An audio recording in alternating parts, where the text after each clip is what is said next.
92% of customer interactions are on the phone. Let me tell you, cold calls are alive and kicking.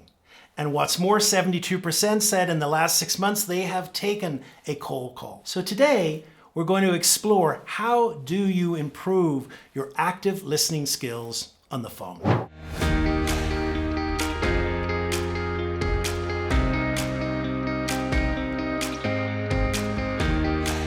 We can be obsessed about what we're going to say on the phone to a potential sales customer. However, in reality, it's not so much what we say, but rather it's our ability to truly listen to what's being said by them that can be the key to attracting a new customer. So today, let's explore 5 different ways that we can improve our active listening skills on the phone. Skill number 1 is let's get rid of distractions. So here's the problem with phone calls. The problem with phone calls is, of course, the other person's not seeing us. Now, I know that Zoom has become a thing in this past year. However, when it comes to cold calls, most of the time we're not initiating with Zoom, we're initiating with a regular phone call. And of course, because we're not able to see the person and they're not able to see us, it heightens the probability that we might get distracted with things around us. So therefore, I think it's really important to make sure that we are not distracted, to almost create a space where we are making that phone call that is free from all the different things that might distract us, especially our computer in front of us, because it's so easy for something to pop up and all of a sudden for attention to go. So unless you're using the computer for notes or whatever, let's try and make everything around us as blank a sheet as possible so that we are not distracted. Skill number 2 is to listen with our whole body. Now, here's a mistake that people make. People think, well, because I'm on the phone and the person is not seeing me, then the only thing that's important is my voice.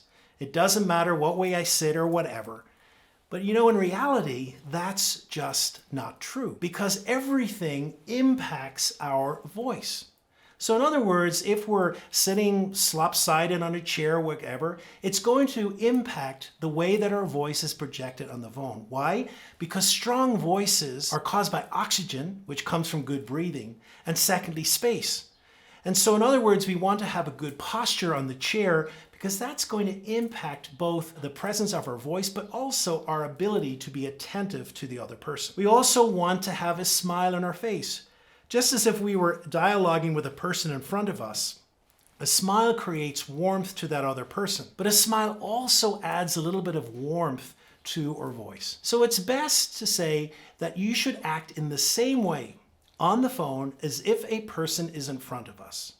Imagine interacting them. What would you do with your body language? You would smile, you would move in a little. All of that is important because it impacts our vocal tone.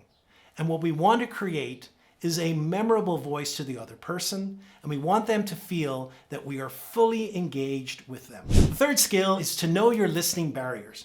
You know, at times we have habits that truly prevent us from listening to another person. Sometimes we're thinking or going over in our mind what we're going to say next.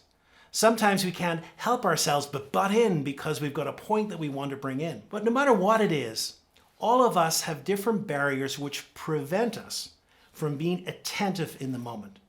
So the third skill is to know your barriers, to be aware of those barriers, and to try and come and to avoid going into those barriers so that we are listening to the full extent of our being. The fourth skill is to be able to craft some answers that comes whenever we've listened to the person. So some things that we can use that truly help us connote to the other person that we are actively listening to them is, for example, to paraphrase.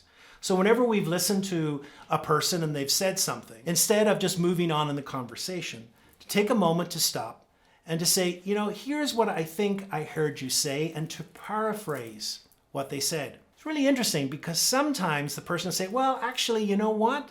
There's something different I want to introduce here. And it's amazing how often the person will come back with something extra that they want to say. A second area as well is to clarify. Perhaps there's something in there that has been said that you just don't have great clarity about. So instead of moving on, it's important to say, you know what, can we just return to this point? I'd like a little more clarity. Tell me a little bit more about this. Third area perhaps is summarizing. And so what we want to do is, so in summary, let me say where I think we are at in the conversation. All of these are different techniques that tell the other person I'm engaged and that I'm fully listening to you. So before the final skill, I want to ask you, what are some of the things that have helped you be a more active listener when it comes to phone calls? If there's something that I haven't mentioned so far, please feel free to comment below, and I'd love to know some of the ideas and some of the techniques that you're using to be an active listener. And so it comes to our final point, or fifth point, which is take some strategic notes. You know, sometimes it can help an engagement if we have a piece of paper, a pen, or even computer when we can write out a note here and there. What that truly helps us is to pull out maybe some of the most important points of what has been said to us, and helps us really not miss what's central to the conversation. Now, of course, we have to be careful here, because when we introduce a pen, etc., the temptation could be to doodle, and that's not what this is about. But rather, it's truly as a tool to help us get clarity and focus on the most important parts of the conversation. So there you have it, 5 different skills which can truly help us be more active listeners on the phone. You know, when we listen with our whole being on the phone, it is so apparent to the other person at the other end that we are there, that we are present, and it makes an incredible difference. So if something has resonated today, I invite you to try it out in the next phone call that you make.